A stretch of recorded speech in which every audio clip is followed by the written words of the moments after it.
हर जगह सोनू सूद जैसा व्यक्ति यदि आ जाए निकलकर तो कोई भी भूखा न रहे, कोई भी परेशान न रहे। आप देखिए उनका तो कहती हूँ मैं कि इतिहास में नाम लिखा जाना चाहिए ऐसे व्यक्ति का, जो ऐसी संकट की घड़ी में अपनी चिंता ना करके तुरंत आया है। महाराष्ट्र सरकार ने क्या किया है? महाराष्ट्र सरकार ने कुछ नहीं किया। महाराष्ट्र सरकार में इतनी महाराष्ट्र सरकार बिल्कुल फेल है, उसने कुछ भी नहीं किया है सिवाय एक काम के कि सोनिया गांधी की चमचागिरी, कांग्रेस की चमचागिरी। अरे भाई, आपने कांग्रेस को साथ जोड़ लिया, लेकिन आपका तो राज है वहां पर, आपकी तो सरकार है वहां, आपका तो महाराष्ट्र है पूरा। आपको तो महाराष्ट्र के एक एक व्यक्ति का ध्यान रखना चाहिए। और आप लोग उन्हें बरगला कर, वहां के लोग बरगला रहे हैं, उल्टा सीधा कह रहे हैं यहाँ पर ये नहीं मिलेगा, वो नहीं मिलेगा। और लोग बेचारे, मैं तो देखिए नतमस्तक हूँ सोनू सूद के सामने। और मैं तो बार बार यही कहूंगी कि जो भी संजय राउत जो भी है, मैं तो देखिए उसके लिए गलत शब्द नहीं बोलना चाह रही हूँ, लेकिन मेरे मुंह से खुद ही निकल गया। तो जो भी उसने कहा है वो बहुत गलत कहा है। अब उसने स्पष्ट सी बात है कि उसने कांग्रेस को खुश करने के लिए, सोनिया गांधी को खुश करने के लिए इसीलिए कहा है। लेकिन ये लोग ये नहीं सोच रहे हैं कि इसके पीछे जो बाला साहब ठाकरे इतनी मेहनत से, इतनी लगन से, इतनी निष्ठा से जो वहाँ इतना अच्छा अपनी जन समुदाय खड़ा करके गए थे, जो जय जयकार करता था उनकी, आज महाराष्ट्र को बिल्कुल बर्बाद कर दिया है। और संजय राउत जैसे बिल्कुल मिट्टी में मिला देंगे, बिल्कुल मटिया मेट कर देंगे वहां की सरकार को। इसलिए उद्धव ठाकरे को थोड़ा सा सोचना चाहिए, थोड़ा सा समझना चाहिए। आपको चमचागिरी करनी कांग्रेस की, आप बिल्कुल कर लीजिए। आपको मनमानी करनी है कि भाई जो भी सोनिया कहेगी हम वो करेंगे, आप वो भी कर लो। लेकिन कम से कम आप अपनी जनता का, आज आप वहां पर राजा हैं और राजा का फर्ज बनता है कि सबसे पहले अपनी प्रजा का ध्यान रखे, उनका कोई भूखा न रहे। क्या फायदा है ऐसे काम से कि आप क्या समझते हैं? आप समझिए उद्धव ठाकरे जी, सबसे बड़ी चीज क्या होती है? सबसे बड़ी चीज होती है दुआएं और बद्दुआएं।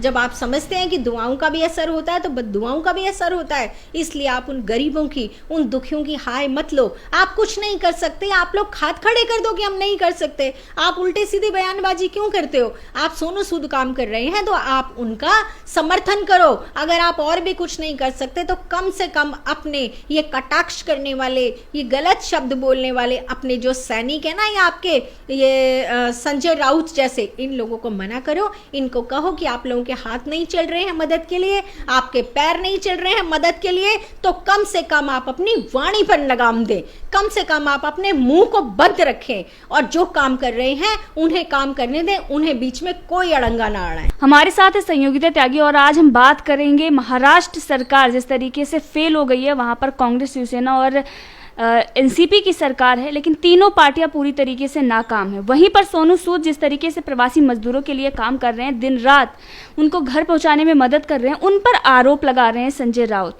सामना पत्र के द्वारा। तो इसी पर हम बात करेंगे। पहले तो मैम आपका बहुत बहुत स्वागत है हमारे चैनल। नमस्कार। संजय राउत ने जो सामना पत्र में लिखा है कि सोनू सूद के लिए, एक तो कांग्रेस उसे बीजेपी का एजेंट बता रही है, लेकिन अब संजय राउत बोल रहे हैं कि इनको महात्मा बना दिया जाता है रातों रात, यानी कि वो उस पर आरोप लगा रहे हैं कि वो कोई महान काम नहीं कर रहे हैं। उनको आप महात्मा मत कहिए, ये छोटा मोटा काम है। आखिर क्यों ऐसा संजय राउत कह रहे हैं? देखिए, नाच ना जाने आंगन टेढ़ा, बड़े बड़े बूढ़ों ने एक शब्द में ही सारी बात कह दी है। तीन सरकार मिलकर जब अपने राज्य को नहीं संभाल पा रही है, वहां के लोगों को रोटी नहीं दे पा रही हैं, इतने बड़े संक्रमण के समय में, इतने बड़े कठिन समय में, जब सरकार का दायित्व बनता है कि वो अपने एक एक आदमी का, एक एक जनता के व्यक्ति का ध्यान रखे, तब यहाँ तीन सरकार फेल हो गई। और अब उनको परेशानी तो होगी ही, क्योंकि एक आम आदमी सोनू सूद 24 घंटे पूरे दिन रात खड़ा हुआ है।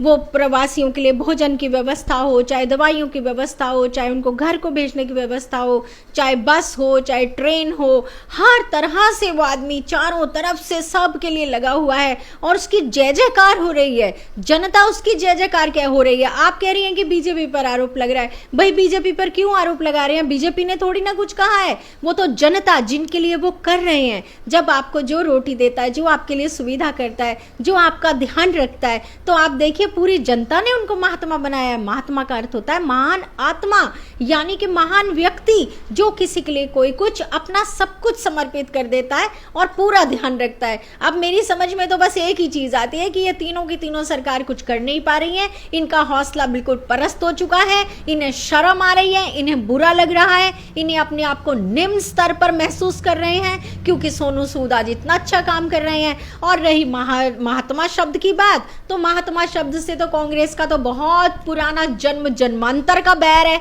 वो तो जहां आत्मा और महान आत्मा ऐसे शब्द सुन लिए तो उनको तो आग लग जाती है। ये बाला ठाकरे साहब वाला समय तो है नहीं कि जो पूजनीय होते थे उनके समय में महात्मा वो समझते थे कि हाँ महात्मा किसे कहा जाता है, क्योंकि वो खुद अच्छे थे। जो अच्छा व्यक्ति होगा वही समझ पाएगा। राक्षस प्रवृत्ति के लोग कैसे समझ पाएंगे कि महात्मा किसे कहते हैं, महात्मा के गुण किस में होते हैं। तो आप देखिए ना, शायद हो सकता है कि इस वक्त सोनिया को खुश करने के लिए, क्योंकि इनको तो महात्मा नाम सुनते ही बहुत बुरी तरह से चिढ़ हो जाती है, इनके अंदर तो बहुत बुरी आग लग जाती है कि किसी को महात्मा कैसे कह दिया गया।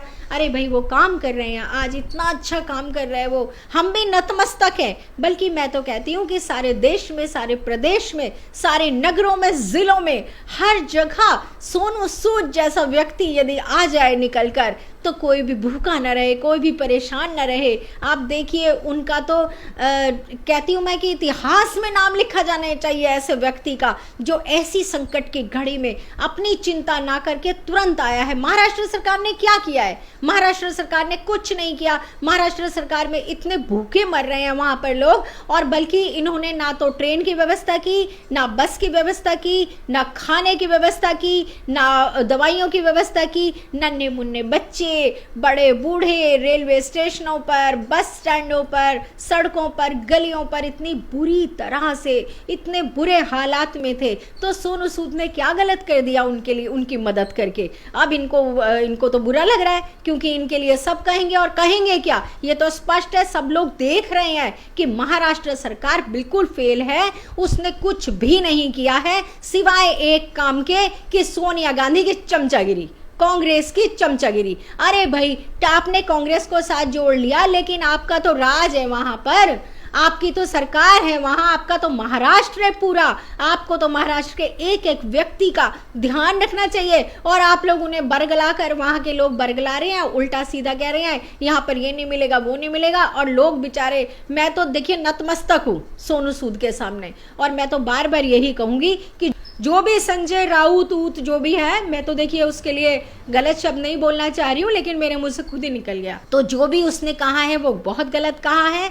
अब उसने स्पष्ट सी बात है कि उसने कांग्रेस को खुश करने के लिए, सोनिया गांधी को खुश करने के लिए इसीलिए कहा है। लेकिन ये लोग ये नहीं सोच रहे हैं कि इसके पीछे जो बाला साहब ठाकरे इतनी मेहनत से, इतनी लगन से, इतनी निष्ठा से जो वहाँ इतना अच्छा अपनी जन समुदाय खड़ा करके गए थे, जो जय जयकार करता था उनकी, आज महाराष्ट्र को बिल्कुल बर्बाद कर दिया है। और संजय राउत जैसे बिल्कुल मिट्टी में मिला देंगे, बिल्कुल मटिया मेट कर देंगे वहां की सरकार को। इसलिए उद्धव ठाकरे को थोड़ा सा सोचना चाहिए, थोड़ा सा समझना चाहिए। आपको चमचागिरी करनी कांग्रेस की, आप बिल्कुल कर लीजिए। आपको मनमानी करनी है कि भाई जो भी सोनिया कहेगी हम वो करेंगे, आप वो भी कर लो, लेकिन कम से कम आप अपनी जनता का, आज आप वहां पर राजा हैं, और राजा का फर्ज बनता है कि सबसे पहले अपनी प्रजा का ध्यान रखे, उनका कोई भूखा न रहे। क्या फायदा है ऐसे काम से कि आप क्या समझते हैं? आप समझिए ठाकरे जी, सबसे बड़ी चीज क्या होती है? सबसे बड़ी चीज होती है दुआएं और बद्दुआएं।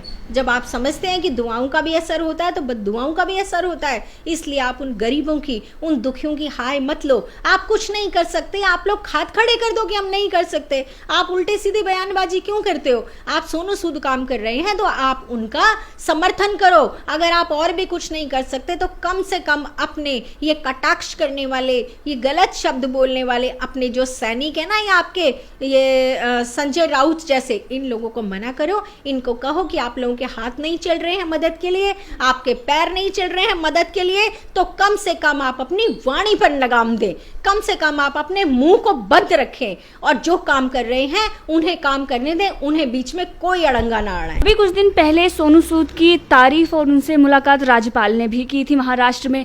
इस पर भी उन्होंने सवाल खड़े किए हैं कि ये उन्हें बीजेपी सपोर्ट कर रही है। अगर बीजेपी सोनू सूद को सपोर्ट कर रही है, इस पर आप क्या कहें? देखिए, ये तो जो मैंने तो आपको पहले ही कहा था कि जो भी अच्छा काम करेगा ये तो बीजेपी का ही नाम लेंगे। चलिए, इसमें तो खुशी की बात है कि जो भी बहुत अच्छे काम करते हैं उनको बीजेपी से जोड़ देते हैं। देखिए, अगर महाराष्ट्र में ये कहा जा रहा है कि बीजेपी सपोर्ट कर रही है सोनू सूद को, तो मुझे तो बीजेपी का एजेंट है, बीजेपी इनका साथ दे रही है, बीजेपी की वजह से कर रहा है, तो वाकई मुझे तो बहुत खुशी हो रही है। बहुत अच्छा लग रहा है कि हमारी भारतीय जनता पार्टी का इतना नाम है कि जो भी व्यक्ति अच्छा काम करता है उसका नाम जोड़ दिया जाता है। और देखिए, बीजेपी से तो याद आता है कि हमारे आप उत्तर प्रदेश को ही ले लीजिए, हमारे उत्तर प्रदेश के योगी जी को ले लीजिए। हमारे उत्तर प्रदेश में एक भी कहीं भी आप कोई परेशानी या दुख दर्द नहीं देख सकते हैं। हमारे राज्य के मुख्यमंत्री चारों तरफ सक्रिय हैं, खुद लगे हुए हैं सारे कामों में। और मैं तो आज उद्धव ठाकरे से भी कहती हूं कि उनसे काम नहीं हो रहा है, उनको हाथ खड़े कर देने चाहिए। और अगर वो लोग ये कहते हैं कि बीजेपी सपोर्ट कर रही है तो हमें बहुत खुशी की बात है, हम पूरा ही सपोर्ट कर देंगे। एक सोनू सूद को ही क्या सपोर्ट करना है? अगर आपको लग रहा है कि हम अच्छा काम कर सकते हैं सपोर्ट करके, तो आप हमें पूरा महाराष्ट्र दे दीजिए, हम आपका पूरा महाराष्ट्र ही संभाल लेंगे, हम पूरे महाराष्ट्र को ही सपोर्ट कर देंगे। लेकिन कम से कम आप ये सोचिए कि आज लोग भूखे तो नहीं मर रहे हैं, सड़कों पर रोटी के लिए भीख मांगते तो नहीं फिर रहे हैं। महाराष्ट्र सरकार ने कितना बुरा हाल किया, और आप भोजन से और बसों की और प्लेन की इन सब की आवास पर भेजने की व्यवस्था से आप सीधा, मैं थोड़ा सा अस्पताल की ओर जाना चाहूंगी। आप देखिए कि क्या दिखाया नहीं है क्या मीडिया ने, कि आप लोगों को पता नहीं है कि वहां के अस्पतालों में कितना बुरा हाल है। महाराष्ट्र में आप देखिए कि मैं भी कांप जाती हूँ। महाराष्ट्र और दिल्ली और महाराष्ट्र के दोनों की वीडियोस को झूठी नहीं होती हैं, जो वहां पर नर्स बोल रही हैं, जो वहां पर डॉक्टर्स बोल रहे हैं। आप देखिए, इधर भी लाश पड़ी है, इधर भी लाश पड़ी है, और बीच में कोरोना का मरीज पड़ा हुआ है जिसका इलाज हो रहा है। तो बताइए, ऐसा काम करेंगे? ये ऐसी सरकार होती है क्या? ऐसे मुख्यमंत्री होते हैं क्या? यदि इन्हें से नहीं संभल रहा है, और जब कोई संभालने वाला आता है, जब कोई मदद करने वाला आता है, कोई सहयोग करने वाला आता है, तो ये उसे बीजेपी के साथ जोड़ देते हैं। तो ठीक है, आप फिर जिस से नहीं संभल रहा है वो सारे के सारे बीजेपी को ही सौंप दो अपने राज्य, हम सारा का सारा खुद ही संभाल लेंगे।